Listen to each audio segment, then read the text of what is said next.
Yes, yes, yes. It's Raphael Dawkins with the Combat Radio.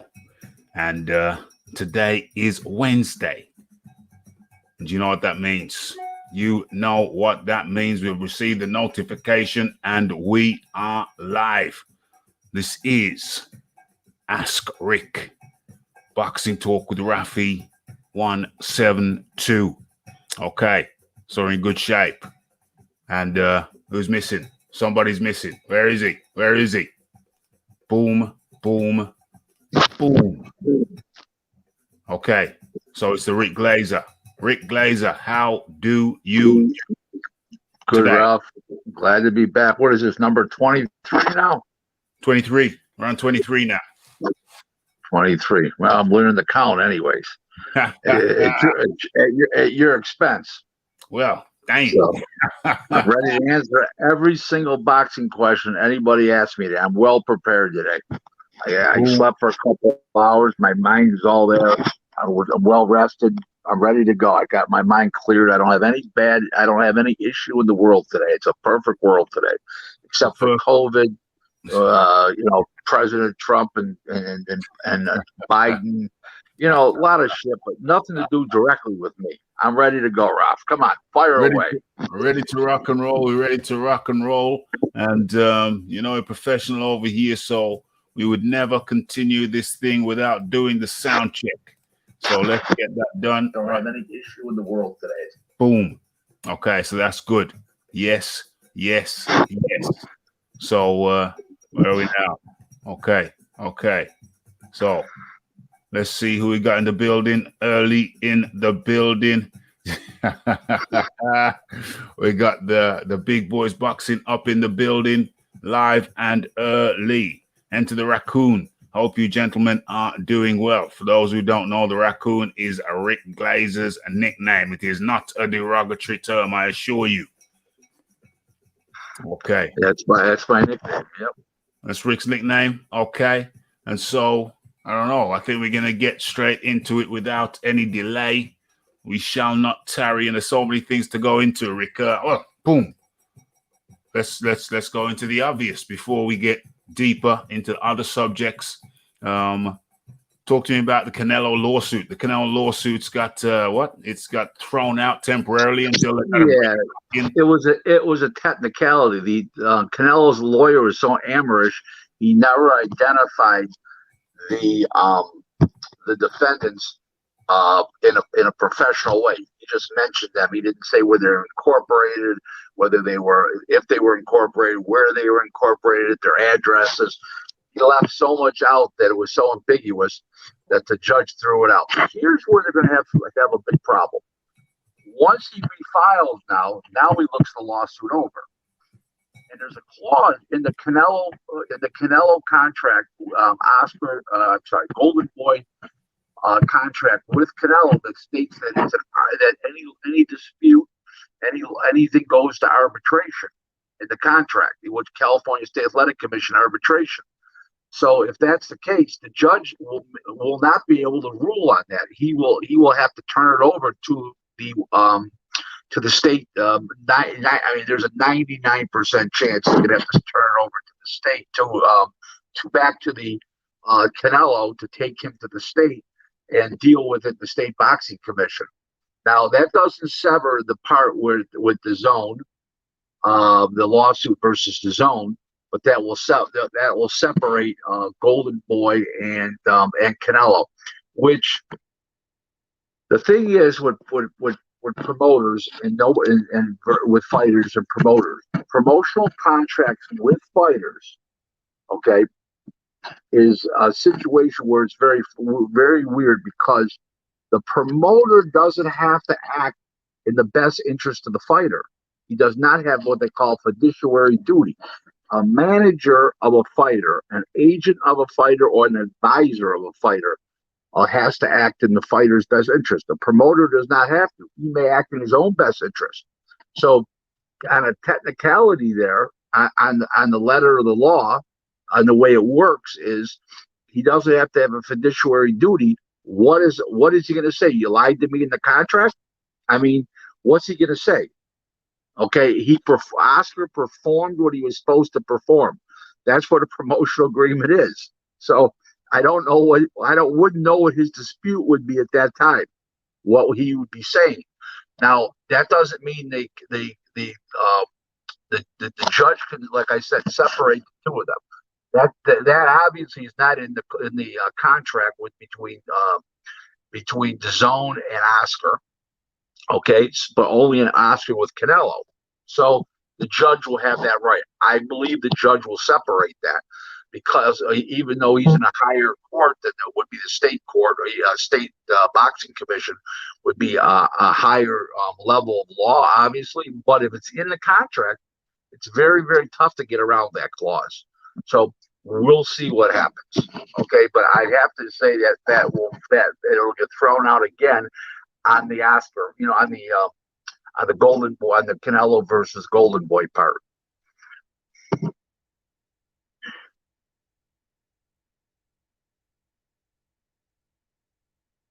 Hello? Oh boy. Oh, my bad. I was muted. Okay. So in a nutshell,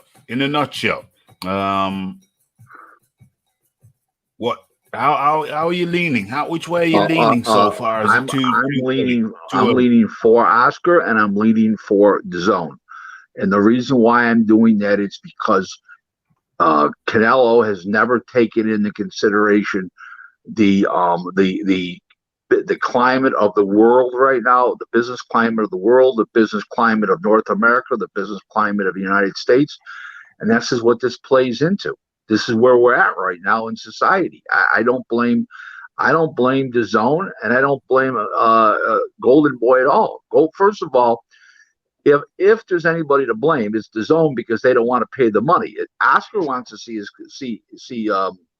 Canelo get paid, so Canelo's happy. But it's one of those things that I hate to say this in a negative way, but just like Ryan Garcia, Canelo is not getting the good, solid advice. Okay, no different at all. I always look at who's paying and the more educated parties of the two, and it stands to reason that the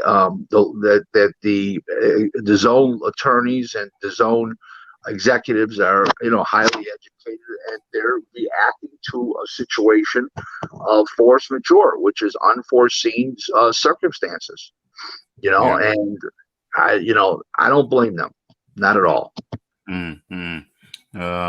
Yeah. So it's an interesting one. I thought that the DAZN legal team would be a little bit better than the Canelo legal team. I mean, they're doing this thing day in, day out. I mean, it stands to reason that they're more on the ball. But I didn't think that the Canelo side would drop the ball on the first attempt. That's a bit ridiculous. Yeah, another thing is the lawyers for Canelo. And normally you don't have one lawyer. You have a lead lawyer. You have other lawyers. And they look very amateurish in this thing right off the bat, and it does not sit well with a federal court judge. Your local judge, he don't care, okay? But a federal court judge, the highest court, guess what? They're gonna look at Canelo's legal team like amateur hour. If I was him, I would have fired the lawyers and started all over again. Is what I would have done. No question about it. Taking the same lawsuit, giving it to somebody else, and having them amend it and start over again. The funny part about it is that with that state athletic commission arbitration thing in there, that's another error the judge is going to flip out on. So Canelo he's not doing too good right now as far as his lawsuit goes, even early on here. Yeah, I agree. It ain't looking too good for Canelo. Kind of like they dropped the ball at the first hurdle. They will resubmit. They will get the paperwork properly. But if I were Canelo, I would not be very happy. I would not be very happy with them people, because he had to pay those people. He had to pay those people to go to court and get it wrong, not realize they were dealing with a limited. Well, when there's outright negligence like that, you don't pay them for negligence. You pay them to complete the fuck up. That's what they got to do. So that end will get worked out. But if I was Canelo, okay, I would ask for I would fire those attorneys and start over again. If I was the attorney, I would take a back seat to another attorney right now and bring another attorney in that has no association with that firm and work together on that thing, because that judge is going to look at those people like they're idiots. Not a good sign. It's not a good sign at all. It's not a good sign at all. And of course, Canelo, he sits out another September. I think the last September he missed was 2019, and he's sitting out a whole year this time. Yeah, Rafi, I just want to let you know before you go any further, you're costing me money today.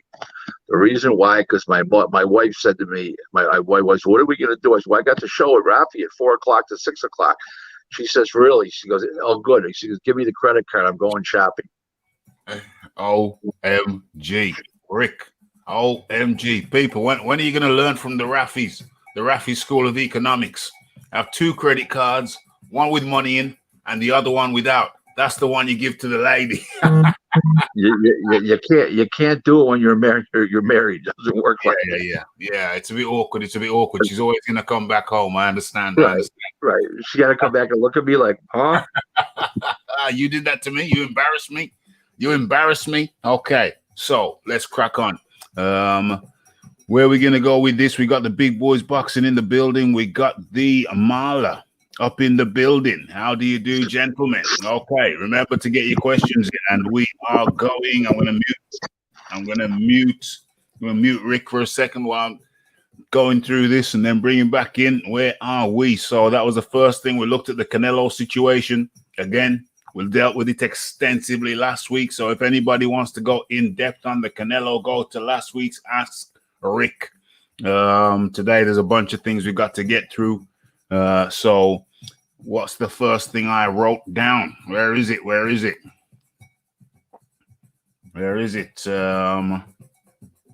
Okay. So that's what? That's the error. Oh, the Charlos. We're going to look straight at, where are we? We're going to look straight at the Charlos. And as a matter of fact, we're looking at boxing fixtures coming up. So let's get it right. Let's get the page right and talk about the upcoming fixtures. Okay, Eureka. I found it. So if we can share this on the screen, it will be better for your viewing pleasure. Let's get it right. Boom. Boxing schedule. Boom. Okay, so you should be seeing what I'm seeing. And you are, but not very clearly. Let's blow this up just a little bit. Okay, I think that should be respectable now. Where are we? Okay, so on September the 19th, that's this coming weekend, we've got Jose Pedraza versus Javier Molina, super lightweight. Rick Glaser, do you want to talk to us a little bit about that? A throwback fight. 2 guys that desperately need to win to stay in position for a world title fight. 2 very good fighters. Pedraza is a former world champion. It's a very good fight. It's an even fight. I don't know who's going to win. I would give a slight edge to Javier Molina, slight, but Pedrosa's got a lot of experience. They're both coming off big wins, and it's what boxing is all about. It's a throwback to the 50s and 60s. This fight, it's a real good old school fight where there's no title on the line. It's just 2 gritty guys going at it, and it's what boxing's all about. It's that even fight. Mm-hmm. You know, somebody just asked me yesterday, who do you like? Who's winning? I said, whoever's the underdog, I like it. Because how come? Because it's a dead even fight. So get the odds. Yes. So yes, love the fight. Awesome. Okay, so that's Pedrosa versus Molina, super lightweight. That's on hold on a second. There we go. Boom. That's on September the 19th, this coming weekend. And also on September the 19th, but this time at the Mohegan Sun, Connecticut, is an Al Heyman PBC card. We got Eric. Actually, we got Eric St. Luban. We can go through these one at a time if you like. Eric St. Luban versus Goucher. I like Lubin. It's two ships crossing in the night. It's one young, strong, fast buck, and Lubin, who had one setback against Charlo, the one Charlo brother, and then Gersher's had his world title fight. He's a U.S. Olympian. He just never rose to that level, and I think it's two ships going in opposite directions. And I believe that the Lubin will win at least a decision, maybe stop him late. He's left-handed, he's fast, he's powerful, and I definitely like Lubin in the fight. And I know Lubin's in tremendous shape. He's been training in West Palm Beach, Florida, under the tutelage of Kevin Cunningham, and I think it's going to be a big victory for Lubin, and set his stages on a world championship fight again. Awesome. So there you have it. Rick's playing the drums. You hear tapping. That's the Rick playing the drums, playing the bongos. I'm going to buy him a pair of bongos for Christmas, Rick. Okay. And we got Nyama versus Breedy for featherweight on the same card. I like Nam. I like Nam. Breedy's good, but Nam is on a next level, and he'll be good at the weight. He fought at 22. He'll be fighting at 26, and he'll be good at the weight. Breedy's a good fighter, but he's not on that level. So that's a story. I like Nam to win. Maybe stops him late, but if not a stoppage, definitely a decision. Throws more punches than Breedy. Breedy's never been in with top guys. Yes. Okay, so there you go, folks. You got where to put your money now. Okay, so and then on that same card is Jaron Ennis versus Juan Carlos Abreu. Well, Abreu's never been stopped, and this is a huge step up for Jaron Ennis because he's fought such garbage in his 26 victories. But Abreu's still a C+ fighter, B- fighter. So I would say that probably Ennis will get him out of there later in the fight. Referee stops the fight. The corner don't let him come out. I don't think it's laid out, but I think it happens later in the fight. Like round 7 and on. Yeah. So who you got for that? Ennis? Yes. Mm-hmm. Yes. So there you got the picks. You got Rick's picks. Rafi keeps coming up with this shiznicks. We got Ask Rick, and within Ask Rick, we got Rick's picks. Okay. So keep coming up with it. Okay. So on September the 25th in Paris, promoter to be announced. Promoter apparently to be announced. It's a bit late in the day for them not to. Anyway, forget about that because obviously that's just they don't know who it is, but there is obviously a promoter. So we got Tony Yoka, the French heavyweight, versus the how would you call Duapas? How would you describe Juan Duapas? Rick Glaser. It's another fight, two chips passing tonight. It's the best of France over the last 10 years in the heavyweight division in Duapas, and now it's the new upcomer Tony Yoka. It's another fight, two ships crossing tonight. Yoka will beat him. It's just a matter of how a decision or knockout. I could see another late stoppage, but if not, goes the distance. Yoka's on a different level. Yoka is better right now than Duapas has ever been. Dang. So yeah. Mm-hmm. Rick, how do you rate Duapas at his best? At his peak? I would say a B- fighter at his best. He's just a guy, but he knows his way around the ring. He takes a good shot. He's a good, solid guy. he was never capable of beating anybody. Mm-hmm. Lisa Bayless in the house. There she is. How are you? She spelled Glaser with 2 S's. Yo Rafi, $10, not $5. Come on. Hey, Rick, she's just a sign of respect. He's saying, hey, have another S. Have another S. Okay. Thanks, Lisa. Thank you, Lisa. Lisa Bayless up in the area. Okay. Real quick, I'll tell you a funny story about my last name. Real quick. Yeah. I meet my wife. She thinks my last name is Glaser, Glacier. So when I meet her, she puts it in her phone, and I see how she spelled it. It says Glacier. That's not how to spell my last name. She goes, I know how to spell Glacier. He says I took history and science in school. I used the word many times. I says, no, it's Glaser. She goes, leave it alone. It looks better. Fire away.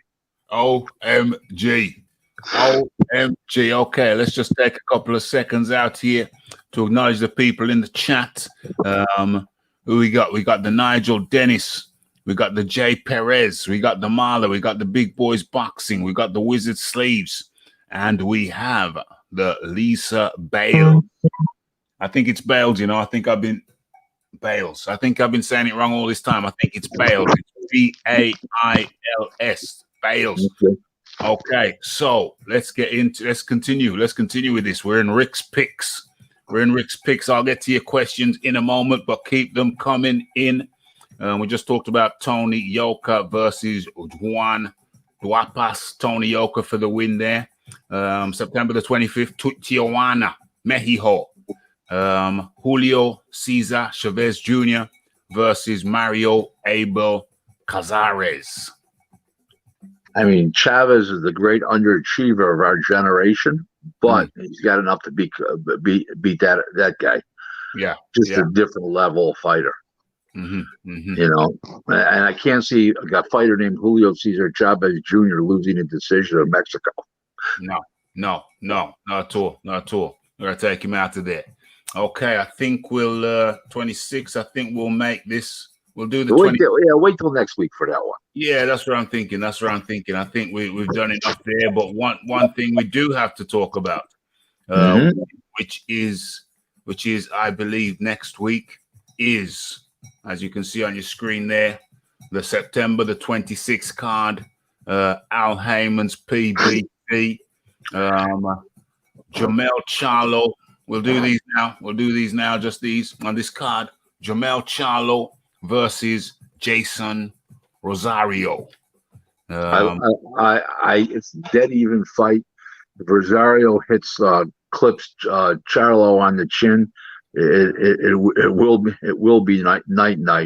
It's a great fight. I don't know who wins. I give a slight edge to Charlo, but if the upstart wins, I believe the other champ. I believe it's very possible. It's a pretty close to even fight. I do like Charlo a little bit, but not much. So Charlo might edge Rosario. Is that what you're saying? I'm going for Rosario. So we got split. Well, I think Rosario's capable, but I give a slight edge as the more accomplished fighter to Charlo. A slight edge. I'm not saying he won't lose, but I'm just saying a slight edge to him. Charlo and Dovinchenko. I love Dovinchenko. Yeah. And could he get robbed? Yeah, it's PBC, but in reality, it's a great fight in the ring. It's an even fight. Yes. Luis Neri versus Aaron Almeida. Neri's boxes too well, is too much fighter. The other guy's just a guy. Yes. Okay. I think we'll leave that there for now. Just the top picks on that one. We'll revisit that next week when we're closer to the card. Okay. So at this point, let's go into the chat. And get some pictures from the chat. Okay. So where's the first question? Who asked the first question? Okay. I think that's Nigel Dennis. Okay, so Rick, what do you think of the super cruiserweight division idea? Well, it's not going to be. They're not using the word cruiserweight, but for the sake of the conversation, okay, they're not going to use. This won't be a super cruiserweight. It'll have its own name, warrior weight or something. They're not sure what the name's going to be. What do I think of it? I think it's an excellent idea because it's a safety issue that, a guy 205 pounds, 210, 220 has to fight a guy who weighs 271 like a Tyson Fury.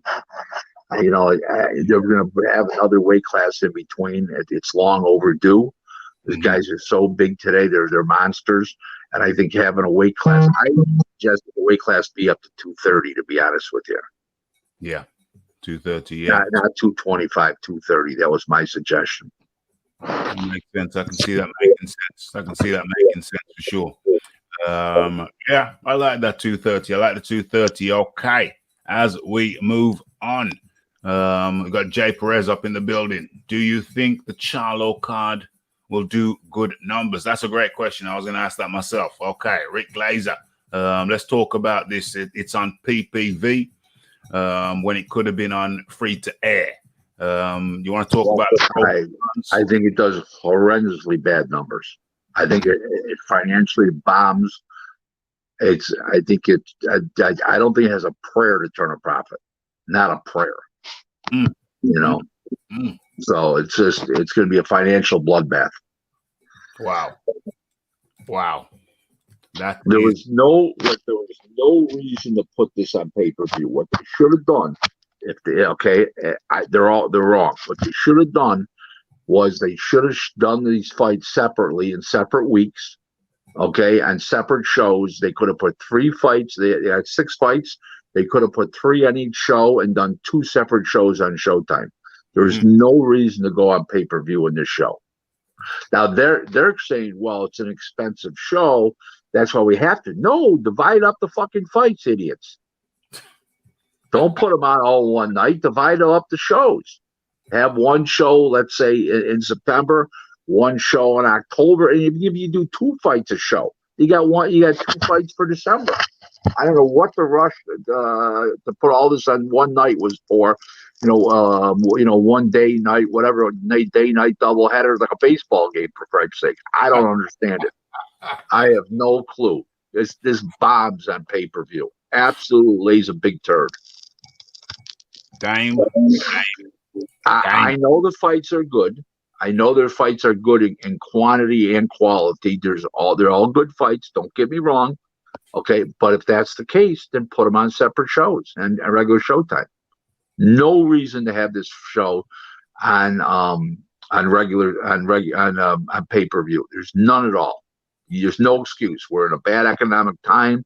There's a whole bunch of reasons not to, and the only reason is stupidity and greed. So it's tough to overcome stupidity and greed. So tell me this. Let me just stop the reverb there. So tell me this. Will each Charlo make more money as a result of the fact that this is on pay-per-view? Answer no. The reason why is them depending on making money means it's over a certain threshold of buyers, and they're not going to have that threshold. So no, the answer is no. In other words, where they would get $8 for pay-per-view over so many homes. It's not going to do that. It's not going to do. If it does 100,000 homes, it'll be a lot. Let's just do the numbers. There's $75 a piece. That's $37.50. Okay, 100,000 homes is $3.75 million. Okay, the Charlos are probably getting $1.5 million a piece themselves.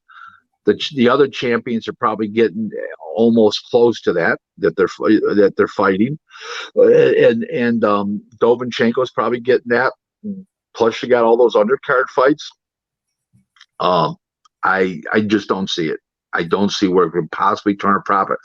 Foreign TV revenues are down right now because of the fact that we're in a worldwide pandemic and the sponsors aren't there. So those are down. There's no attendance allowed. There's no commercial distribution. Bars and restaurants aren't doing any business. Nobody's going to go to a bar to watch a fight right now. They want to stay in the confines of their home. Most bars aren't even open. In New York State, you can't serve anybody unless they're having a meal. Damn. You know, the minimum meal is a sandwich. So you're just not gonna. You're not gonna. You know, you're gonna have a few sponsors. Yeah, but you know, you got to overcome all those COVID costs. That eats up the sponsorship money. You know, all the testing, all the protocols, the bubble, the hotel rooms, the food. I don't see it, my friend. I don't see it. Dame. Okay. So we got one from Marla. What do you think of the cruiserweight limit being 210? Would it be a good idea? Cruiserweight? No, because it gets too far away from 175. If a guy weighs 180 pounds, 185, it gets too far away from 175. So no, that's not a good idea. They should limit it to 200, and then they should have the other division up to I believe 230 should be the weight, not 225. Okay, so just imagine if you had it at 230 or even 225, you Povetkin, you guys like Povetkin, Wilder, you know, I mean, what the facts are. Yeah, 100%. I agree with that. Where are we?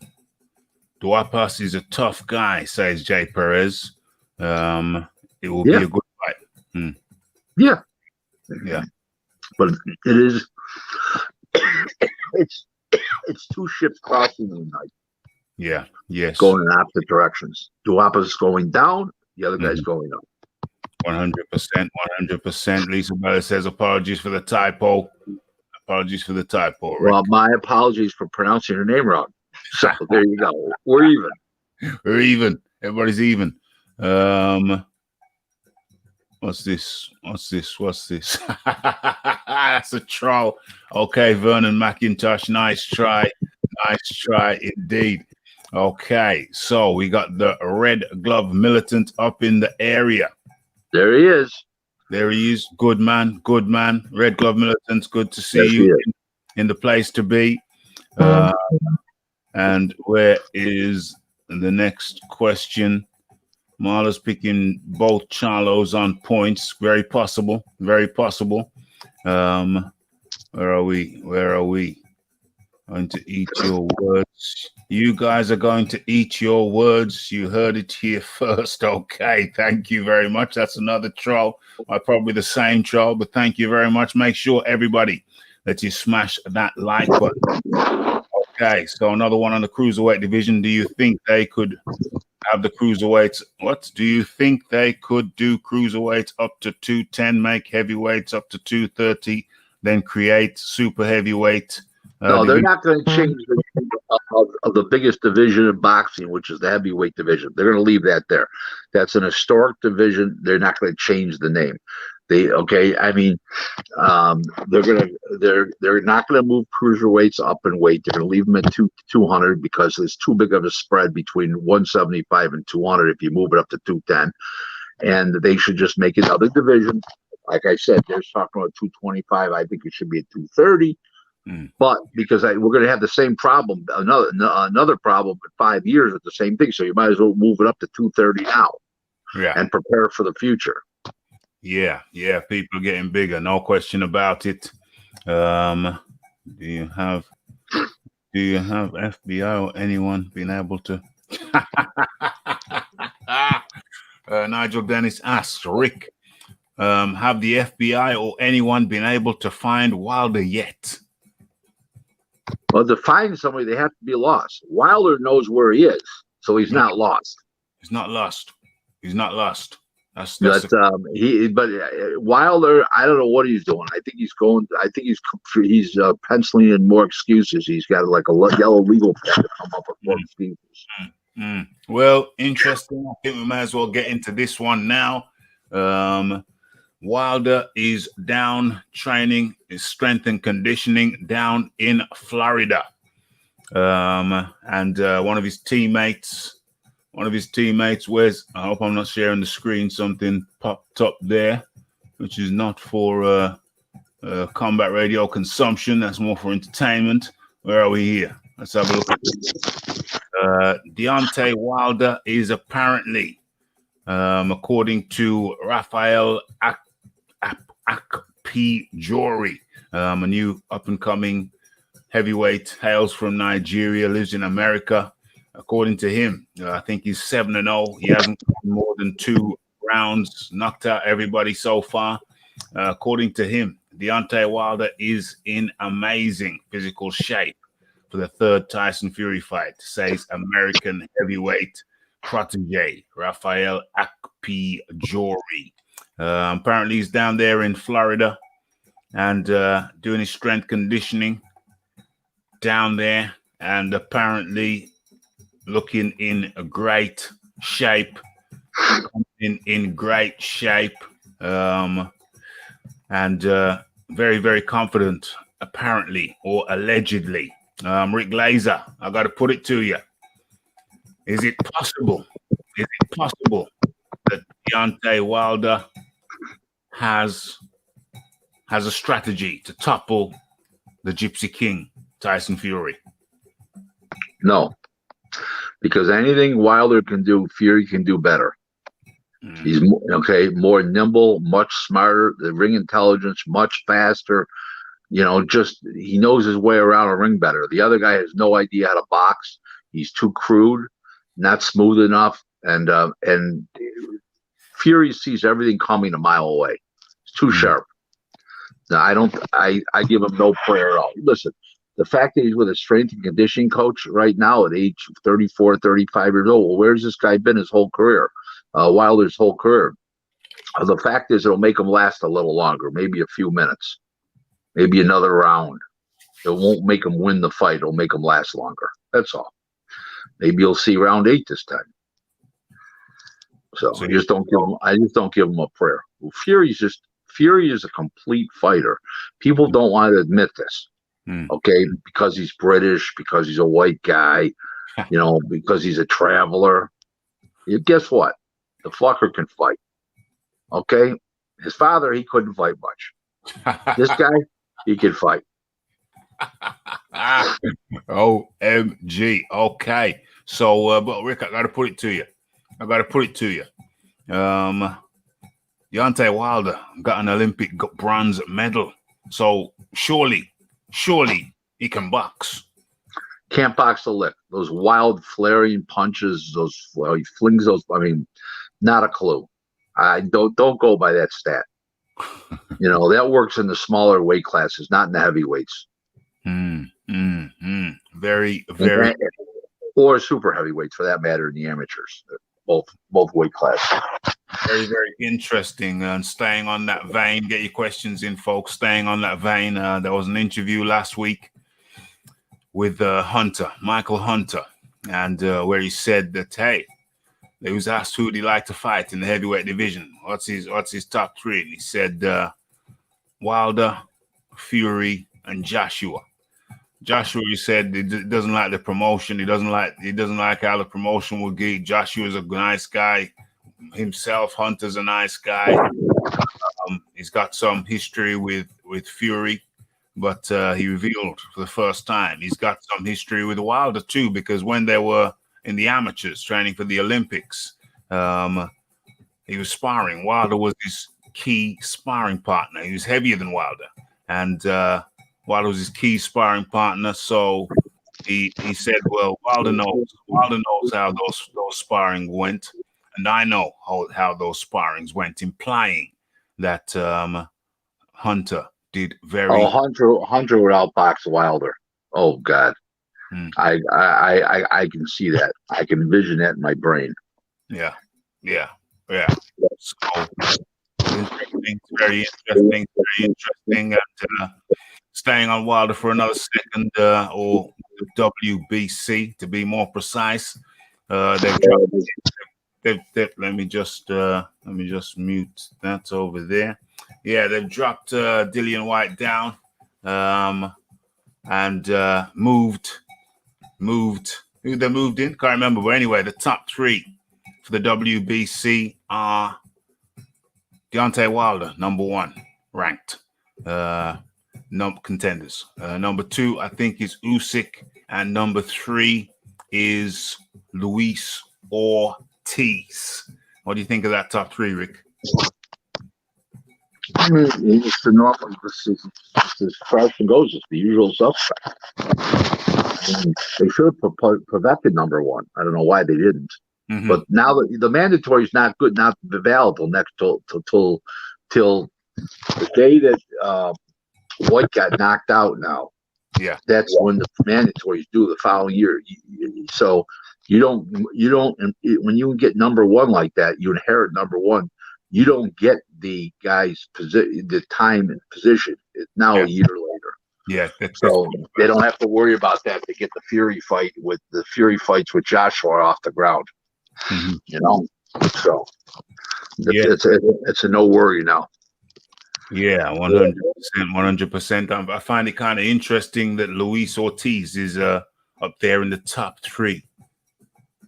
He's like an evergreen. He don't seem to go nowhere. They keep Luis Ortiz up there. Who's he beat in the last 3 years? To warrant nobody. It's sad. But it's ridiculous. It's utterly ridiculous. Okay, so what's this one say? But Rick, would you not be worried about splitting the heavyweight division, leaving too few good fighters in each division? No, because it'll give cruiserweights the ability to move up and fight in that division and make more money in that division than they would at the cruiserweight division in that new division. So it'll fill the void. It'll level itself out. It'll level itself out. Freddie Mars up in the building. How do you do? Philip Carl Roberts up in the building. And another one from Nigel Dennis. How do you see Usyk versus Chisora going if the fight happens? Usyk by decision or a late stop, but decision, more or less decision. Good fight. Actually, a good fight. But I lean towards Usyk. Yeah. Yes. And let's get into some of my questions while people in the chat think of their questions. Okay, so this is an interesting one. Let me stop sharing. Where is that? Let me stop sharing that and start sharing this. Boom. Okay, so hopefully you can see that. Let me check. Yes. Very good. Okay, so let me just control that sound element right there. Okay, we're good. Okay, so Tyson Fury versus Deontay Wilder 3. Plans moving forward with December target date at the new US stadium. What's it called? The Allegiant Stadium. And there it is in Las Vegas, actually. There's a picture of it. They're talking about December 19th. What is this? 65,000 capacity. I got some views on this, got some thoughts on this, but Rick, give us your observations on this. It's the only place to have it. They could probably fit 20,000. They'd probably do 20,000 with the COVID conditions, and it just makes a lot of sense. They spread everybody out in the big USA. By the way, the 65,000 figure is wrong. That's for football. But with boxing, with the field, the area of the ring being much smaller than a field, they could probably get another 15,000 people in there. So it really, for boxing, would see 80,000 people, just to let you know. Yeah. Okay. I don't think Fury Wilder are going to be needing 80,000 seats, though. Well, the second one that could have used a much bigger stadium, but not the third. Not with the decisive ending where Wilder didn't win a second of the fight. Didn't win any portion of the fight, so I don't think it would need that. No, absolutely. Now Joshua and Fury could use a big arena. That's for sure. Yes. No question about that one. 100%. That's the Allegiant Stadium in Las Vegas. Got a capacity of 65,000 for football. But as you can see with the picture on your screen, obviously for boxing, a lot of that field would be covered up. So it could easily fit maybe another 10K in there. Maybe. Okay. So there's that one taken care of. What we got here? Okay, that's a good question. Where are we? Jay Perez asks, do you think Usyk would have a chance against a top heavyweight? Of course. Why wouldn't he? Mm. He's got great athletic ability. He's got a great jab. He's left-handed. He's got great footwork. He's a gold medalist in the Olympics. He's ring-wise. There's no reason why he couldn't beat top heavyweights. Mm-hmm. I would have made him a prohibitive favorite to beat Wilder if Wilder was still WBC champ. Damn. Okay, and still talking about Wilder. Who is it? Where's the picture? Have I got the picture? Do I have the picture? Hold on. Stop that. Cancel that. Yeah. So over comes, what's his name? Stewart. Sugar Hill Stewart. Sugar Hill Stewart has come over to the UK and looking hooked up with Tyson Fury yet again. I found it interesting in one article which I've read. Can't seem to find it there at the moment, but one article which I've read where Sugar Hill says he's just come over to look at Tyson Fury's new gym. But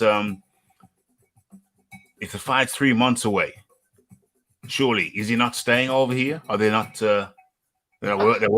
I think he's gonna stay there for a little while and then bring him back to America and start training in the top-ranked gym in Vegas. Probably, I think that makes the most amount of sense.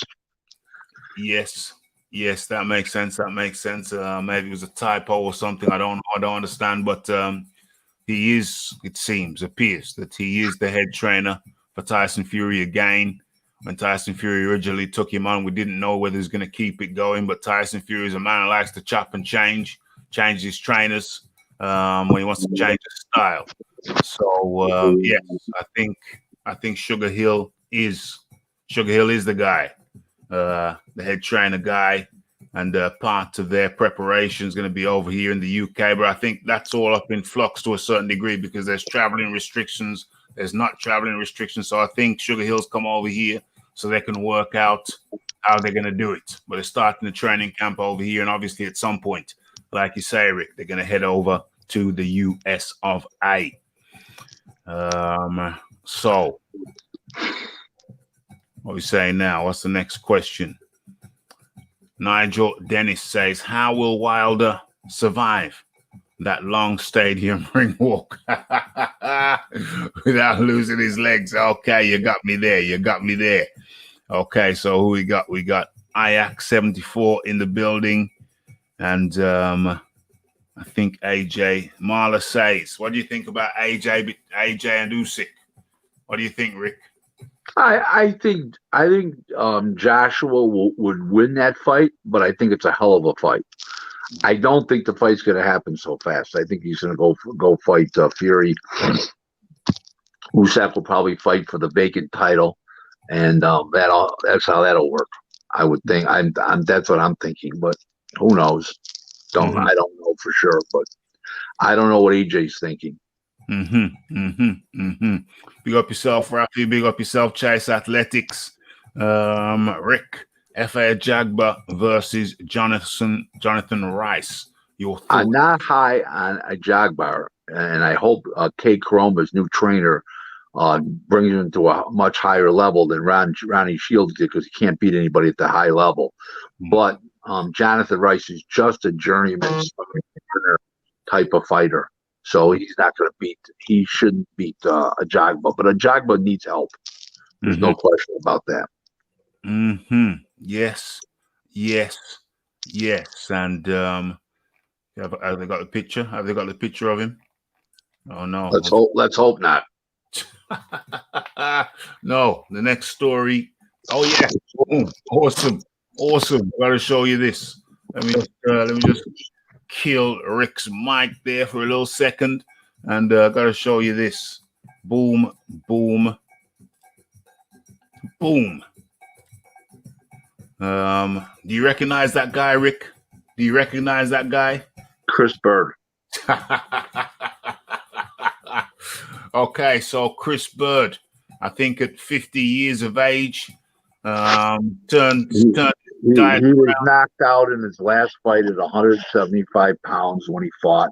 He's done. He's that was 13 years ago. He's done. There's no sense even talking about it. That guy should not be fighting, and we shouldn't encourage him, pontificate on and embellish anything this guy does. He should be retired. I don't know. He lost his wife. She left him. I think he's delusional, and let's just move on. Okay, let's move on. Let's not tarry on that one. Where are we? Okay. What was the question there? Rafa, I asked if Jose Cuevas is Pepino's son, and is he the goods? Do you know? I don't know. You know? I have no idea. Don't know that one. Don't know that one. Nope. Okay, this is a big topic. This is a hot topic. Who wins? Buatsi versus Yard. Buatsi wins. Yeah. Buatsi, the Olympian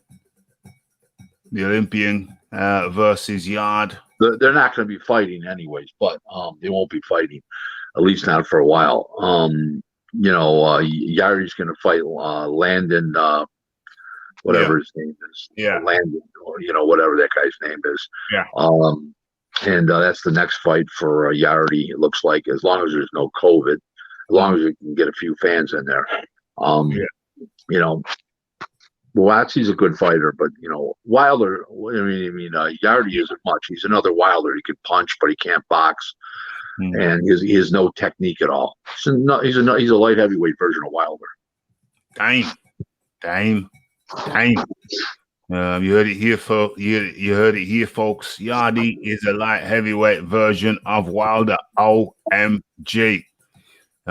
Jay Perez says, all these old fighters making comebacks. When will it end? I don't know. I don't want anything to do with it.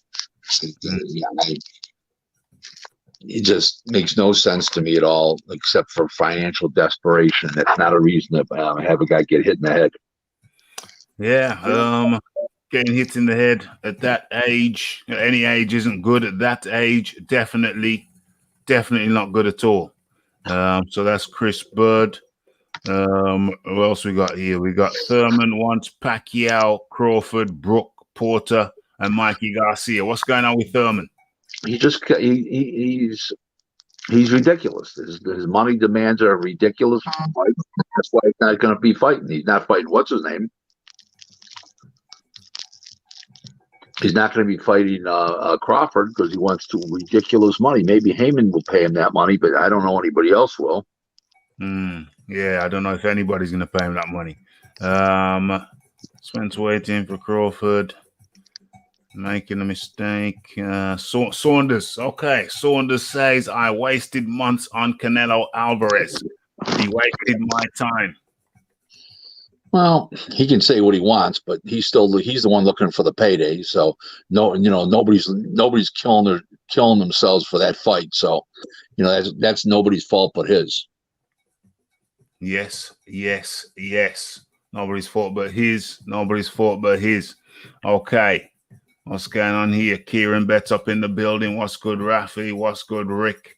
Thanks for the time. As always, excellent tape. Where are we now? Okay, so yeah, we got to talk about this again. I think we talked about it last week. Got to talk about this again. Devin Haney is waiting. Devin. It's a waste. The fight Gamboa. Then he, I remember I told you that there is no way that Russell takes that fight, even if they meet his financial demands. What did I tell you? Remember I told you that? You told me that. Right again. So he's just Russell's wasting people's time. Of course. Like he was going to fight Crawford. Get out of here. He's just trying to keep his name out there. And there's nothing to keep out there. He's got no name. Thurman's doing the same thing, but Thurman's got a name. Yeah. He just wants too much to get executed by somebody good. Dang. Okay, so Luis Richardson defends against Miguel Vasquez on October the 17th, The Zone and Sky. Yeah, I don't know that much about Vasquez, but Ritson's a pretty solid guy. Yeah. So I would say Ritson wins. Yeah. Yes. Okay. What's going on here? Chocolatito versus Gonzalez. Chocolatito wins. Yeah. So what's the story with Chocolatito? There was some story about him wanting $1 million, and they wouldn't give him $1 million. There was some kind of story a few weeks back. Well, he wanted $1 million to fight a big name guy. If he's fighting now against a no-name guy, then he took less than $1 million, but they're satisfying him to fight. So maybe he's getting 600,000 or 700,000, but he's not fighting a big name guy or a unification bout. So it's nothing more than a compromise. Yeah, people do compromise. Okay, you don't want to pay me $1 million, then I'm not fighting Estrada. I'm not fighting this guy. I'm not fighting, but okay, well, what will you fight for? Well, who's the guy? Okay, this is the guy. Okay, how much will you give me for him? Okay, I'll take that. Then they negotiate a little bit and they got a deal. Boom. That's what it is. Boom. Okay, so since Gary Russell Jr. Don't seem to be in any kind of rush to put his name on a contract to fight Devin Haney, although he talked about it a lot. It looks likely that Devin Haney will be fighting Yorkis Gamboa. What have I always told you since the first day I've been on your show? What did I tell you? I told you it's a long way from the lip to the ring. Don't ever forget that. Yeah, 100%. And dang, I almost forgot this one. Terence Crawford versus Kell Brook, possible for November 14th. Discuss. It's going to happen. What do I think? I can't see Kell Brook be able to make that weight safely. That's a lot. He's a big, thick guy, and he had trouble making the weight in his last years when he was 47. Now he's been inactive, had a fight at 54. That's trying to shed that last 7 pounds is going to be really hard. It'll weaken him greatly. He's on the back 9 heading towards the clubhouse, and Crawford will put him in the clubhouse. Damn. Yeah,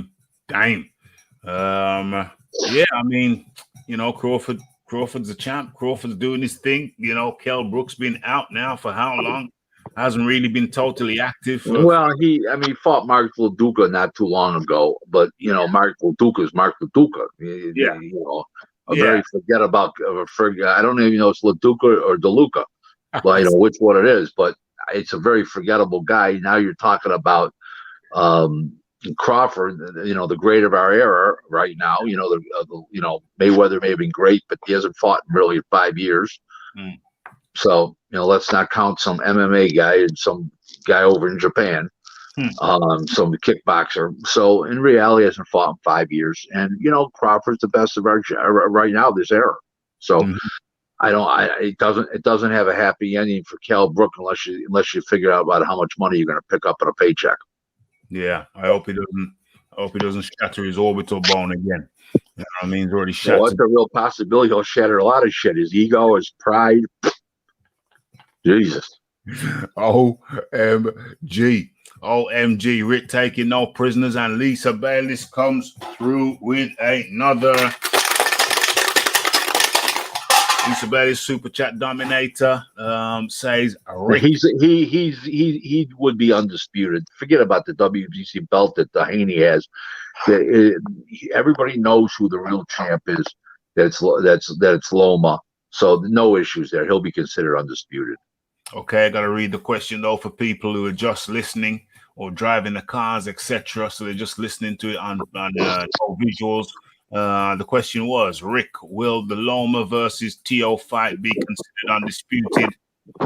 Franchise just muddles the waters for me. Yeah, it does muddy the waters, but I think I read earlier, and like Rick says as well, yes, that that will be looked at as an undisputed fight. Whoever wins that will be undisputed. But yeah, Rick, the franchise, the French fries guys around, does that muddy the waters a little bit? Does it? What? I'm sorry? Does the French fry guys, the franchise French fry guy, does that muddy the waters a little bit? Nah, not really.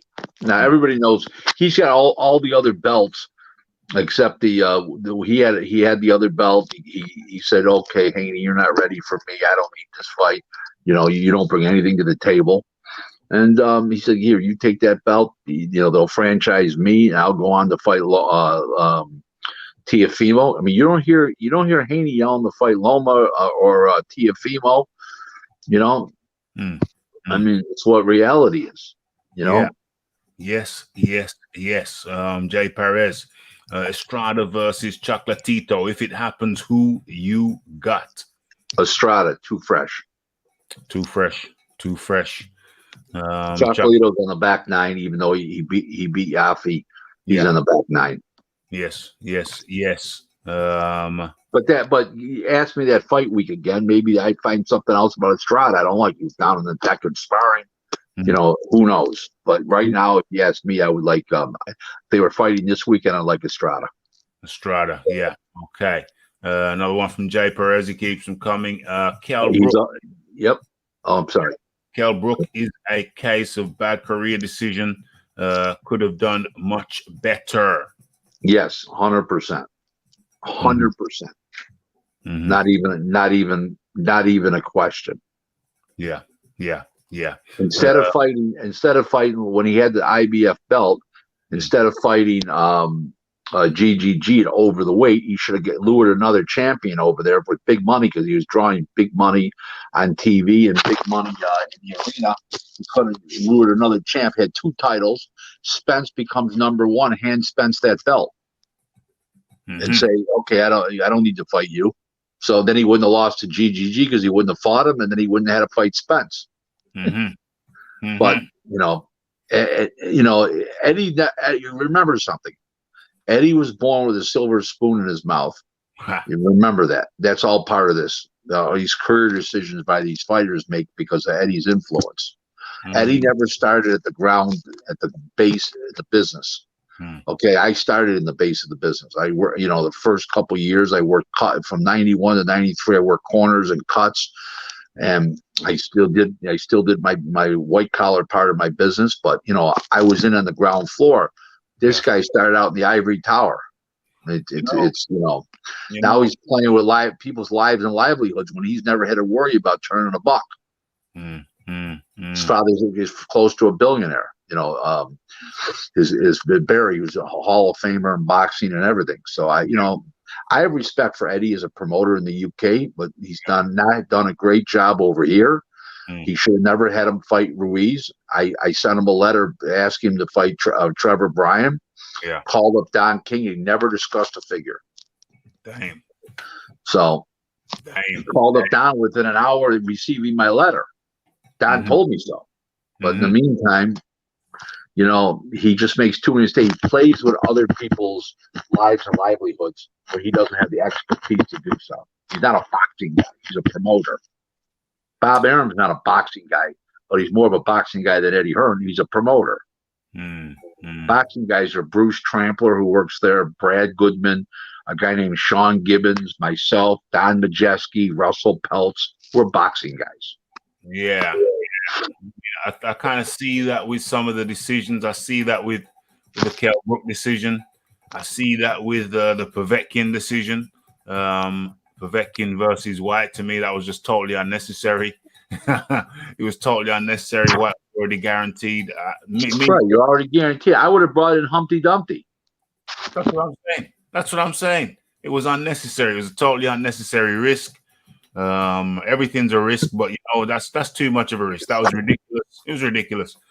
So even though I'm glad that we do have Eddie making these fights, I think the fact that he didn't come up from the ground floor, I think that makes a difference. Okay, so we there's another title out there though, so it can't be undisputed really. Well, it's been considered undisputed. It's being considered undisputed because most people don't feel Devin Haney's a legitimate champ. They call him the email champ over here because he won his title by email. Mm-hmm. But in reality, he's a good fighter, but he was not ready for Lomachenko. Mm-hmm. I don't, I started out thinking the fight was even between Lomachenko and Teofimo, but I don't believe that anymore. I think that I think we're going to see closer to, not going to see the identical fight, that he'll just completely beat the shit out of him. Wow. But I really believe that Loma's going to beat him based on Calzaghe versus Jeff Lacey. Right. I think it's pretty close fight as far as the type of similarities of the two fights. Yeah, it's a tough one to pick. It's a tough one to pick. I hear what you're saying. I picked against Teofimo. Let me just take care of that feedback there. I picked Cormier over Teo, and that's just what makes me a little bit resistive, makes me a little bit reluctant to pick against him again too. I don't want to get it wrong 2 times in a row. That's why I struggle with that one, but I hear what you say. What I'll say is Teo by KO or TKO early. Before the 6th, and if it goes after 6, then I got Lomachenko win. Well, I'm glad you're flip-flopping. OMG. Frank the French is up in the building. Can you ask Rick how he thinks White versus Povetkin 2 will go down? It's a funny thing. You don't know what the state of mind is. White, I think the fight's too fast. Coming back too fast, and I'm gonna give Povetkin a big edge there. If the fight was longer down the road, like not in November, it was in let's say 2 months later in late January, I'd give the edge to White. But I think it's too early. He was concussed. I mean. He wasn't sparkoed, as he says, but we all know he was sparkoed. And I mean, he was winning the fight until he got stopped, but that stoppage is going to have a lot of mental wear on him, mental and emotional wear on him. And I don't think he's going to get off it like he did in the first fight with those punches, because he was sparked out, no matter what he says. And I think it's going to have a leading effect on him mentally, that he's not going to step in with the power punches. And I think that Povetkin's going to see the lack of bravery, and I think he's going to step in behind some powerful shots and take it to him more this time than the first time. Don't forget, I'm not going to tell you Povetkin had a lot of confidence going into the first fight, but he's going to have a lot of confidence now. So I like Povetkin in the rematch in the ring. Does he get a decision in England? I don't know, but I really like Povetkin to win this time. I can see that happening.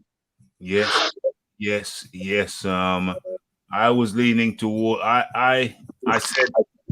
Let me sort this. Let me sort that. Cancel that. Let me sort that out there, and let me share. Let me share this with you. Boom. Let's see. Boom. Let's see how that's figuring up on the screen. Let's take that down a little bit. Okay. So Frampton. I don't know if you know about this, Rick, or I'll talk about this for a couple of minutes. Hold on a second. Lawsuit. Yeah.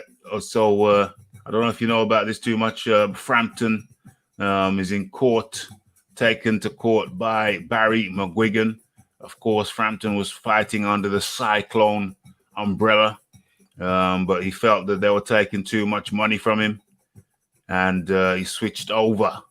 I think He's with MTK. Yeah, switched over to MTK, and he's looking to. He's facing claims of nearly £4 million for leaving Cyclone, leaving Barry McGuigan. Barry McGuigan said he's a breach of contract. So we've got another boxer in the press and in the courts, Rick Glaser. Have you followed this at all or no? Yeah, I have. Tell you why I have a problem with it. In any kind of contract in boxing, in any kind of boxing contract, it'll say clearly in there that that the fighter is responsible for his own taxes and his own expenses, unrelated to the promoter or the manager. So, well, he said he owed a tax bill. He was upset. Well, he what's that got to do with Barry McGuigan? He pays you, and then you pay your taxes. That's the way a contract works. So. Yeah. He was mad at Barry McGuigan. I like Carl Frampton, but that's pretty lame to me. Yeah. Yes. And Barry McGuigan is kind of up the ante.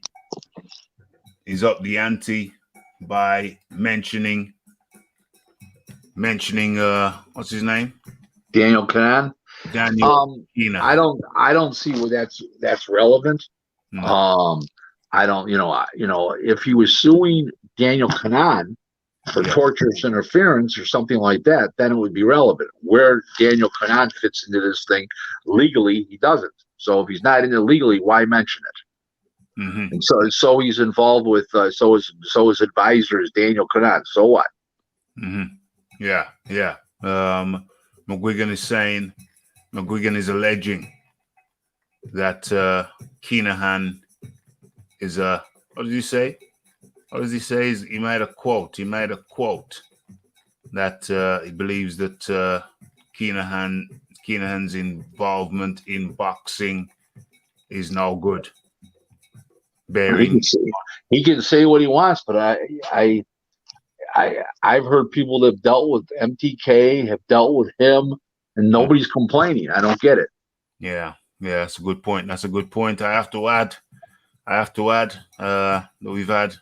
I've heard people. We've had Spencer Fear on here and singing the praises of Daniel Kinahan. So it's a tricky one. There's allegations against his activities, but we have to say that I haven't really heard any complaints. I got to be honest about it. I ain't really heard no complaints. Rick Glaser. I mean, he's hired the top guys. He hired Bob Yalen from the United States to run MTK.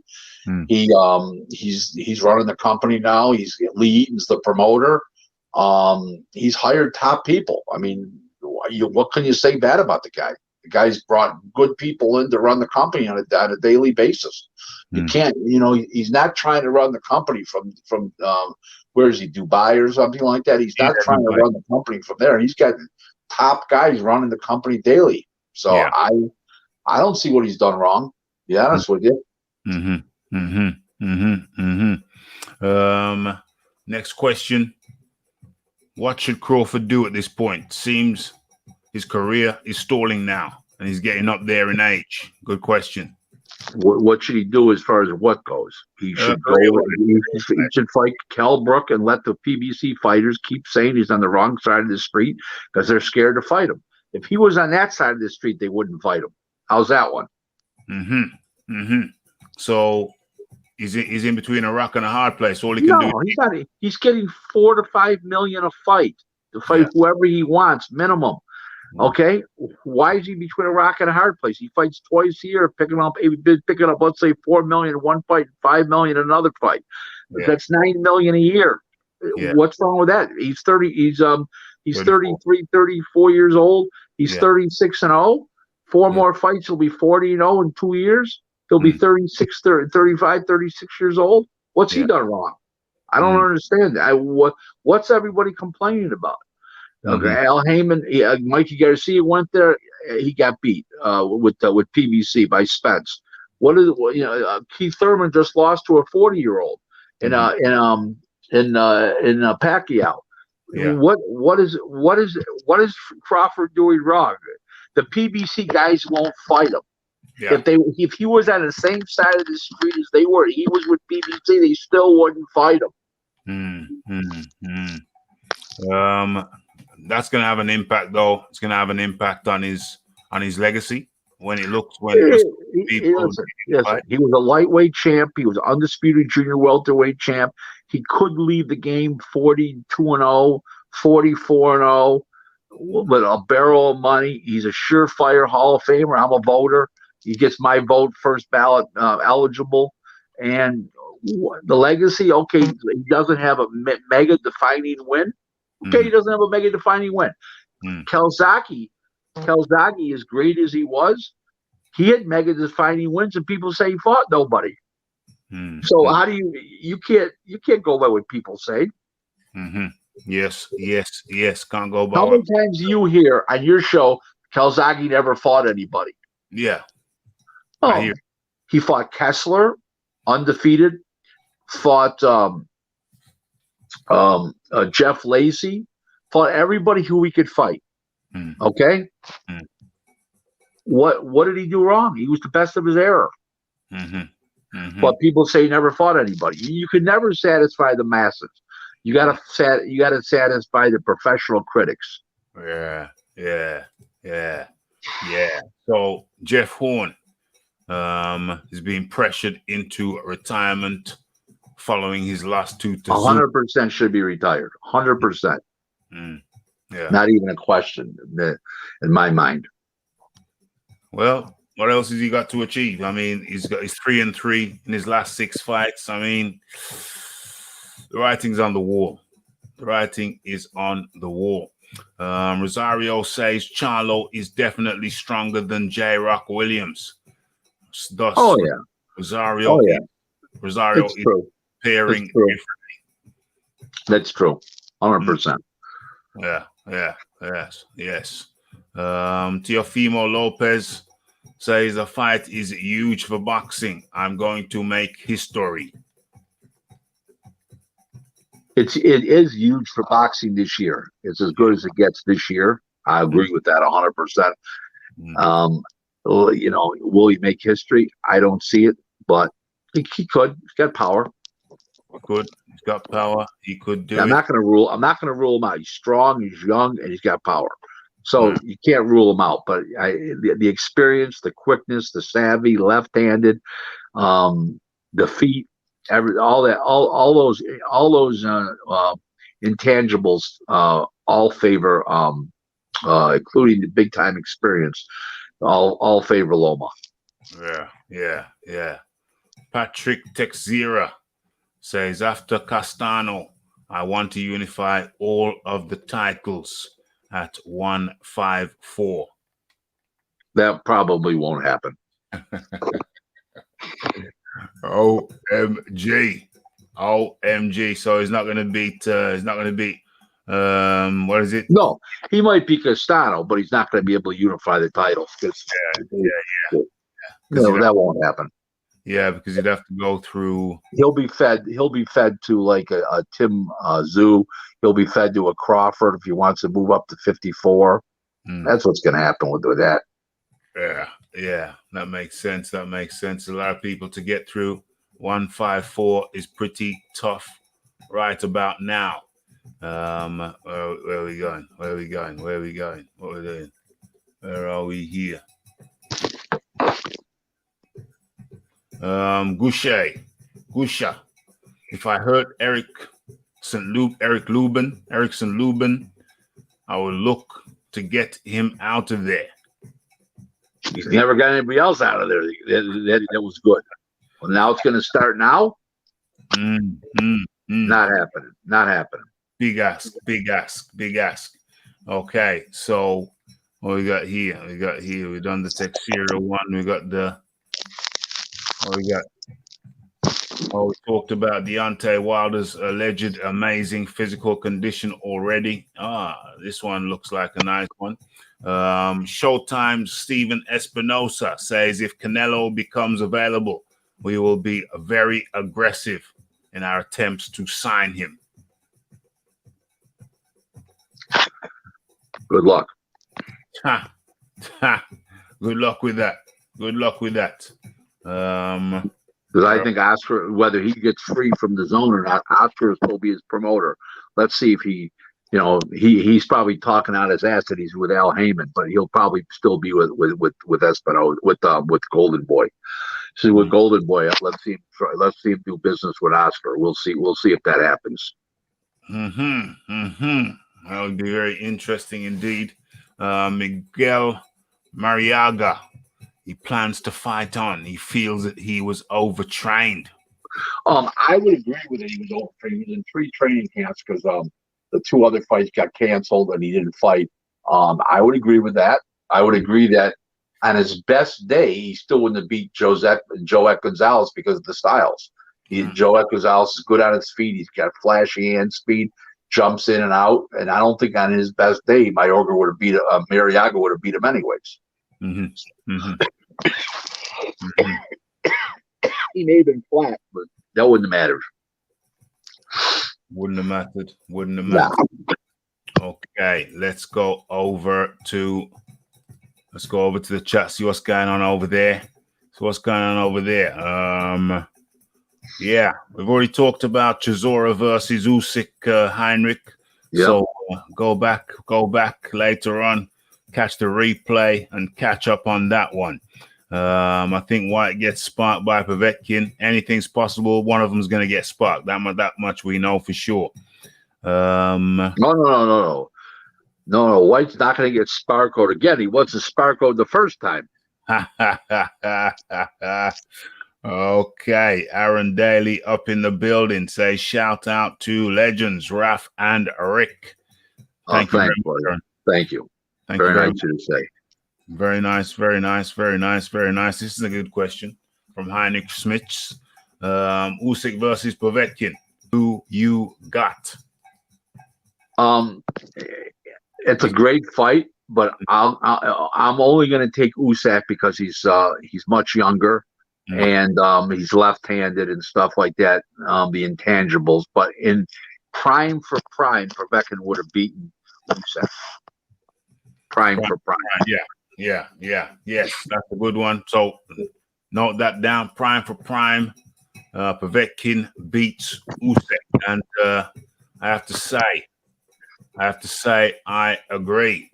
Okay, so Chris Eubank Jr.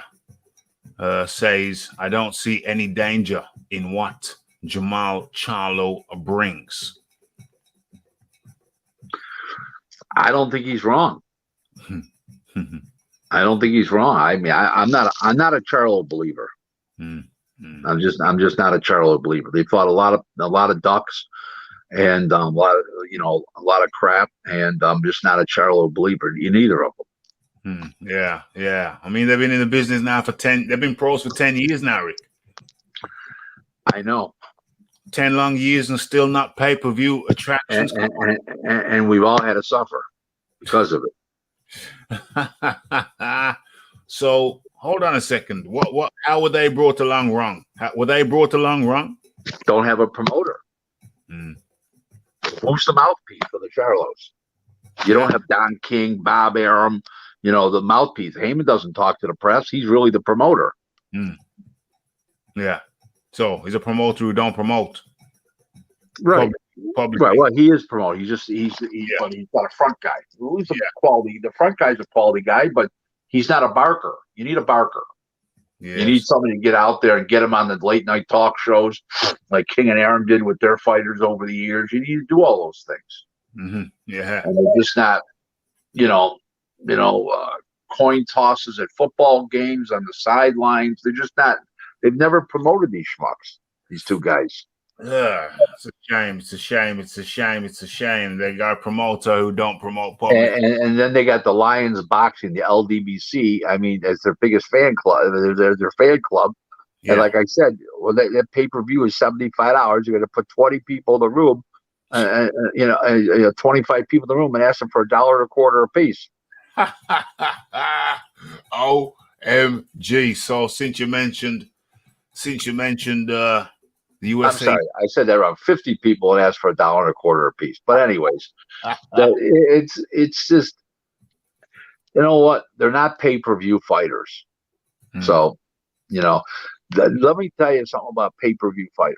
Pay-per-view fighters have to have a foil on the other side that has to be a well-known name to the public. That's why Ray Leonard and Duran did huge numbers. Hearns, Leonard did huge numbers. That's why Lennox Lewis, Mike Tyson did huge numbers. That's why Mayweather and Canelo did huge numbers. Mayweather and Oscar did huge numbers because it's name value on both sides. Nobody knows Jerson. What's his last name? What's his last name? Rosario. Jason. See what I'm saying? I'm just kidding you. Of course, I know what it is, but nobody really knows him.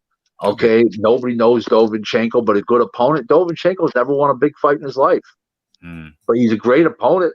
Yeah, he's a name opponent, but that's not drawing the general public. That's drawing boxing fans. Yeah, you need more when you to be a draw on pay-per-view. You need a woman who is at home and calls up her boyfriend and says, listen, I'm going to put the pay-per-view on tonight. You want to come over? I want to buy the pay-per-view. You want to come over and watch it? Okay, that's the general sports fans you need. And those guys are not drawing general sports fans. You got to be a diehard boxing fan. What do they need to do different? What do they need to do different? We talked about the problem. What's the solution? Well, it's a combination of that they should be on Fox, not even on Showtime. They should be on Fox or ESPN where you get the exposure. Okay, and where the masses will watch and stuff like that. And it's just nothing that they've done, nothing that's been done right behind the scenes for those guys to promote them. In other words, another thing, the gold hair doesn't make it, and all this fancy outfits don't make it anymore. I mean, they got to tune it down. They're a little too rambunctious for the general public, and that's another issue. The Mike Tyson era is over. From years ago, how he used to act. The Charlo's got to be a little more humble now. The Lion's Den and bullshit. Lion's Den, they never fought nobody. They're the Lion's Den with no lions. Dang, toothless lions. Yep. So, riddle me this: why didn't Jamal ever fight Canelo? Why? Because he had as soon as he hears Canelo's names, he gets a shortage of the nuts. Shortage of the nuts, and apparently, according to De La Hoya, put the asking price. Yeah, well, that's how you get out of it. You price yourself out. If you want the fight, you don't price yourself out. You understand what I'm saying?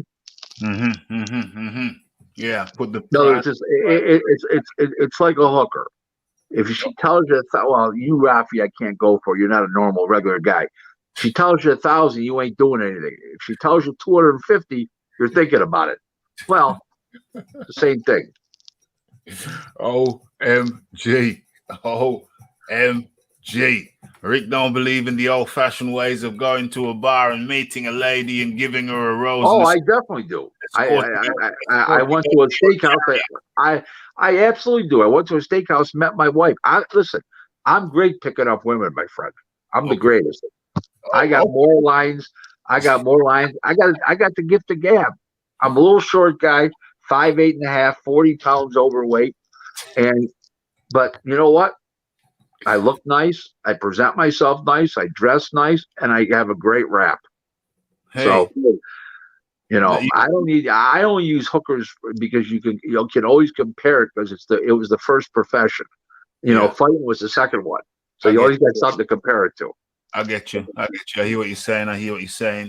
Ralph, you got 20 minutes to go. Move this show along. You're -2 on the question today compared to last week. I'm keeping track. I got a little powder here. Rick's got his clicker. Rick's clicking his clicker. So if you hear any clicking sounds, it's Rick's clicker. Okay. So, what's the next question?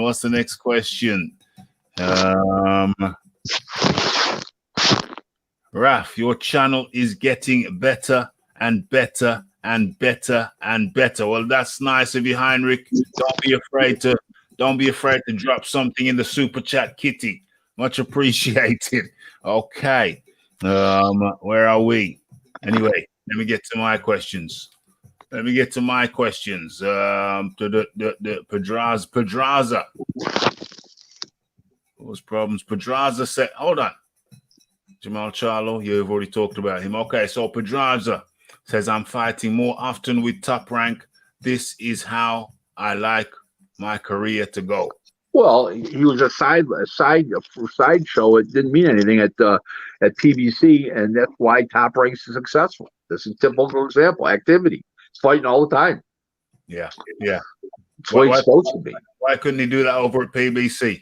Because they have too many fighters, not enough TV slots and dates, and they can't pay him what Top Rank can pay him because he's not on TV. He's an undercard afterthought because they have too many fighters. Damn, an embarrassment of riches when it comes to fighters, but they can't do nothing, can't do enough with them because they got too many. Damn. Right. Okay. So Josh Taylor says Kashong is a good fighter. We can expose things on the night. Yeah, listen, he's not. He won an eliminator to be number one. He's it may have been two eliminators. This is starting to sound like Dillian White, but he won an eliminator to be number one, and he's a solid guy. I just don't see him outboxing Taylor and be able to reach Taylor consistently enough to knock him out. Yes. F.A. Jagba aims to impress in his Top Rank debut in Las Vegas. Yeah, we already talked about this, but you know what? He better get better with Cade Karoma because, I feel as trainers like Ronnie Shields is either this guy was so bad and Ronnie got him to this level, or this guy just never improved. I don't know, but he needs to improve to get to the big money fights and be able to be capable of winning those big money fights. So Povetkin White rematch has been announced as a PPV headliner on November the 21st. Is that too soon, Rick? Absolutely. Yeah, we talked about this earlier. Absolutely. We talked about it earlier. That's fine. I'm scrolling down. We also already talked about Deontay Wilder. What did he say? Remaining at WBC number one. I want to find the list, though. I want to see who's 2, 3, 4, and 5. Is it going to tell me? In the WBC's latest rankings, White has fallen to number 5 position. Andy Ruiz is at 4. Luis Ortiz is at 3. Alexander Usyk at 2. And Deontay Wilder at 1. We've already questioned how the hell is Luis Ortiz? What's Luis Ortiz doing there at number 3 is beyond my comprehension. I don't know. You can't go by these organizations. You never know what you never know what the reasoning is for these organizations. Yeah, you never can tell. And okay, that comes to the end of the questions that I wanted to ask. So we'll go into the chat. Why did Rick just disappear? Rick just disappeared. Well, we ain't finished yet. What's going on? Is it time for your dinner? Are we cut? Oh, dang. I thought, okay, Rick is back. What did I tell you? I told you he'd come back. Okay, so my questions, I've asked all the questions I want to ask. We go to the chat now, and if they've got some questions, we'll bang those out, and then we are good. What's the time in there? Okay, so where are we? Chisora looking like an African politician, is he? I haven't really seen it. I haven't seen that picture. How many? What's this here? Boxing Pinnacle. Let me take care of Boxing Pinnacle. Where is he? Let's get him on up out of here. Okay, so that's taken care of. And let's see what we got. Heinrich Smith says Chisora deserved a rematch with White. He's had a rematch, hasn't he? He's had a rematch. You mean a trilogy? He was winning their fight until the White left hook. You're talking about a trilogy. You really want a trilogy? You really want a trilogy? That didn't need a trilogy. I don't think it requires a trilogy. Don't think so. Yep, I've seen that, and boom, they're gone. Thanks for pointing that though, Marla. Good looking out. Wallin fought better than Vladimir Klitschko against Fury. What was that? Otto Wallin fought better than Vladimir Klitschko against Fury. Yeah, but he's left-handed. He jumped around in and out. Fury had the cut. You can't go by that. Yeah, but true. Yes, 100%. Yeah, that's fair. And we come to the last question. From Jay Perez, who say, do you think that Loma will retire early or late? How many years more do you see him fighting? It depends. It depends. We know he doesn't need the money because he's not a spender.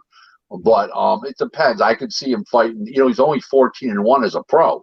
He's only had 15 fights. If he fights twice a year, he fights 3 more years. That's 6 more wins. I could see him getting to 20-1 and packing it in. I think he's about 33, 34 now. Something like that. 33, something like that. He's like the same age Crawford is. Yep. Yeah. So those guys got I think they got a couple of years max. 36, 34, 35, 36, something like that. A couple of years max, and those guys are out of here. So they got to make hay while the sun shines. Get the best fights in right now. Crawford will last longer than Lomachenko because he didn't have as many amateur fights. He didn't have 400 amateur fights. Also, Crawford's a puncher, and he doesn't rely on his boxing ability as much as Loma does, which is reflexes and quickness.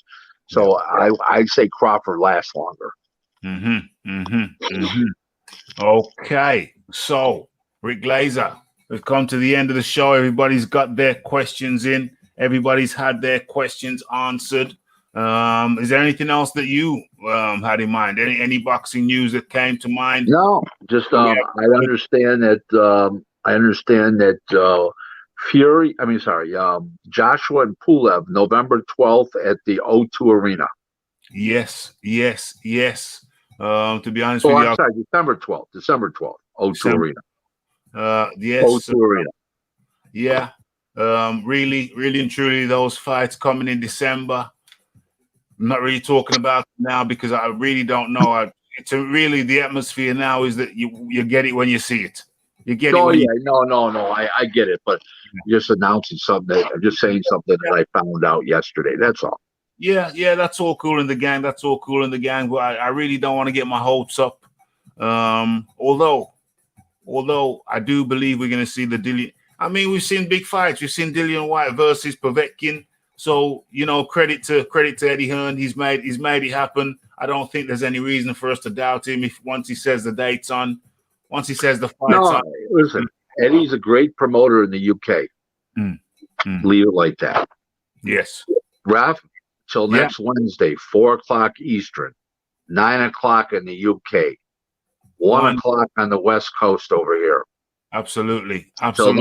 Thanks, everybody. It's been fun again.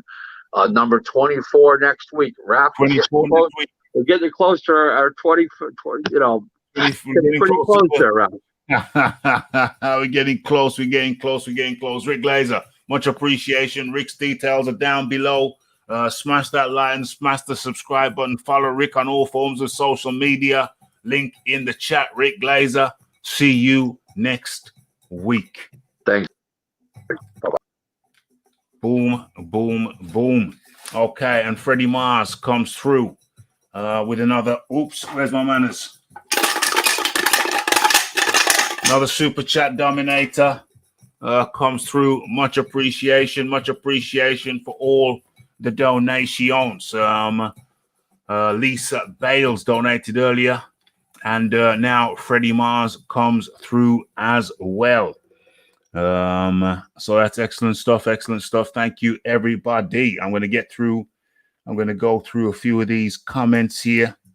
As a matter of fact, hold on. Let me just clean up the chat. Let me see if there's anything. Excuse me. Let me see if there's anything that needs to be cleaned up, taken care of in any way. What's going on here? What's going on here? What's going on? Anything?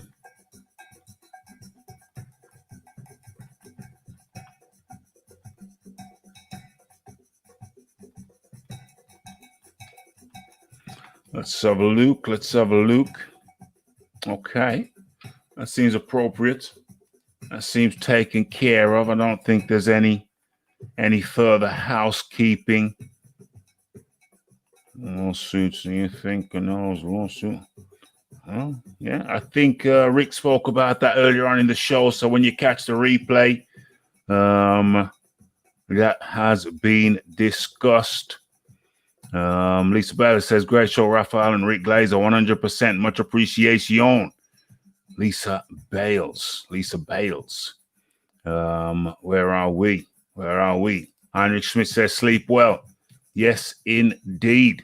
But make sure you smash that like button before you leave, or else you won't sleep well.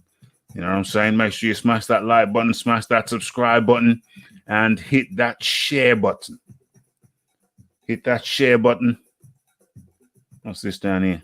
Okay. Jay Perez says, thanks, Rick and Rafi. Great show. 100%. Appreciate your time, Rick. Yes, says the Philip Carr Roberts. Yes, says the prudent man. Just jumped in here, but we've got a couple of minutes left.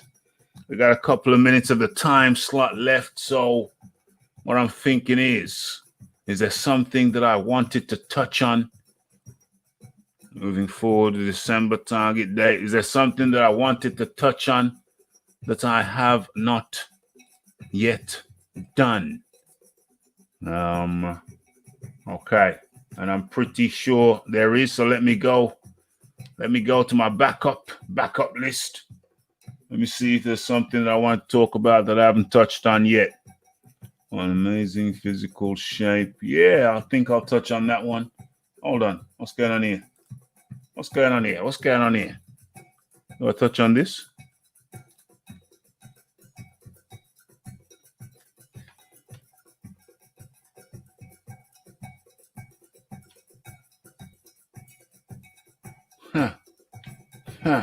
Okay, that's interesting.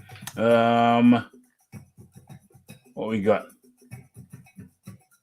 Lopez and Lomachenko's reign. What we got?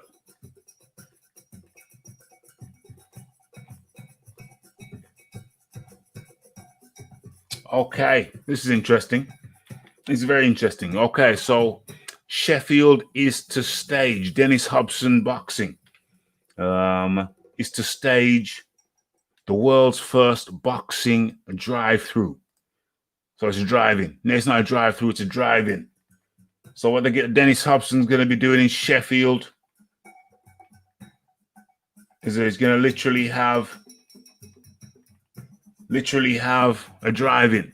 Remember those American films? Remember those American films? The comfort of their homes. When they used to, I don't know, the 50s or the 60s, when they used to have drive-ins to watch the movies. Well, Dennis Hobson is proposing, well, he's going to do it. Dennis Hobson, however, may have the answer after announcing that Tommy Frank and Kyle Yousaf will contend for the vacant British flyweight title in a car park just outside Sheffield Arena. In the car park outside. Yeah, well, actually in the car park outside Sheffield Arena on the 20th of November. So they've got the arena, but they're not going to have the fight in the arena. They're going to have the fight in the actual arena car park. And I would imagine they're going to have, obviously, the big screens, naturally. Naturally, they're going to have the big screens So everybody should have a perfect view of the action. So that's an innovative way of doing things. The world's first drive-in boxing show. Okay. I think I got a couple other topics there, but I think we're going to leave those for videos. And okay, what else did I want to say?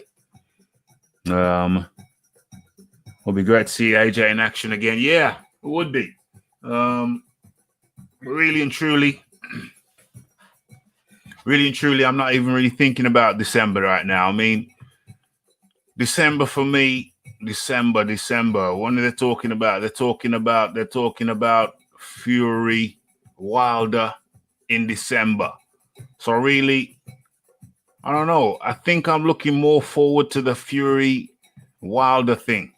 For some reason, that kind of, well, that's the bigger fight, isn't it?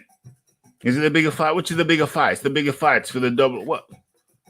Why is it a bigger fight? I guess it's a bigger fight because, is it a bigger fight? I'm not even sure it is a bigger fight. It just seems, Fury Wilder just seems like a bigger fight. But Joshua Pulev, they're fighting for more belts. But I don't know. I guess with Wilder being an ex-champion, it looks like it has a feel of a bigger fight. But when you actually analyze it, I don't know. When you actually analyze it, I'm not sure that it is a bigger fight. It just seems like a bigger fight. What's going on there? Oh, yeah. Let's get out of there. Yeah, I don't need no distractions right about now. Don't really need no distractions. Yeah, for some reason, to be honest with you, I'm just looking more. I'm looking more at the Fury Wilder. It's just more intrigued to it. Fury Wilder 3. I'm more intrigued. Like I read before. I read a little bit of the article, or I raised the topic that Deontay Wilder allegedly is looking in a great shape.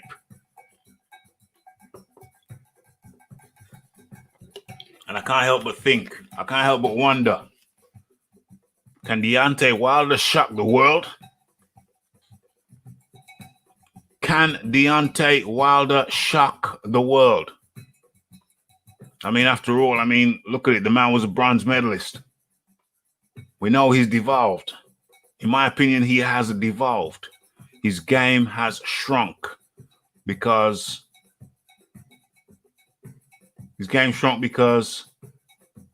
his right hand worked. His right hand was working for him. He was knocking people over. And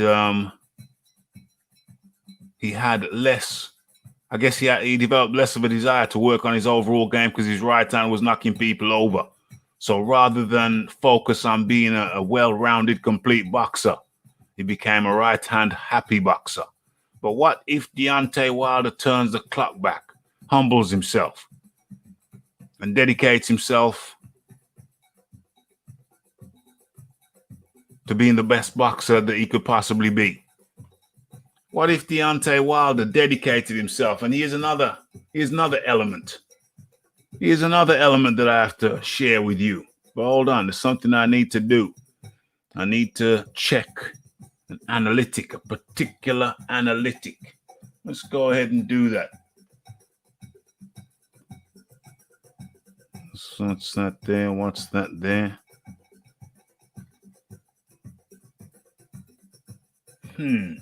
Okay.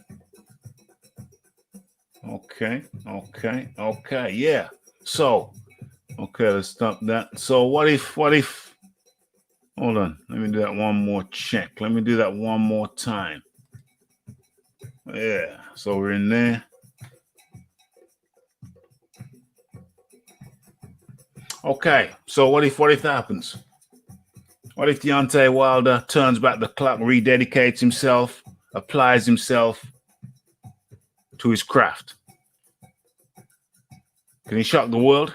Can Deontay Wilder shock the world? It's a big question. It's a big question mark. I don't know. Who knows? I guess we're just going to have to wait and see. You have to wait and see. Okay. So I think we've done it. We've come to the end of the show. Much appreciation to everybody who came in here. Yeah, that's done. Job done. What's this? Boom, boom, boom. Okay. So next live show, is it going to be Thursday or is it going to be Friday? Are we going to be able to fit one in on Thursday? I don't know. But as you know, it's Boxing Talk with Rafi over here every Monday, Wednesday, and Friday at 9 p.m. UK time, 4 p.m. on the East, 1 p.m. on the West. Okay, so nothing else to say. It's the Raphael Dawkins. Thank you for everybody who jumped in. Thank you to everybody who smashed the like button, hit that subscribe button, hit the share button, and absolutely thank you to the Super Chat Dominators. It's the Raphael Dawkins. It's the Combat Radio. It's the Ask Rick. It's the like. It's the subscribe. It's the comments. It's the shares. And it is the hitting that bell icon to stay updated with news and notifications. And don't forget about the live shows. Don't forget to follow me on Twitter. It's the Raphael Dawkins. It's the Combat Radio. And we are out. What else is left for me to say? Tumbling over my words. Nothing left to say but blessed.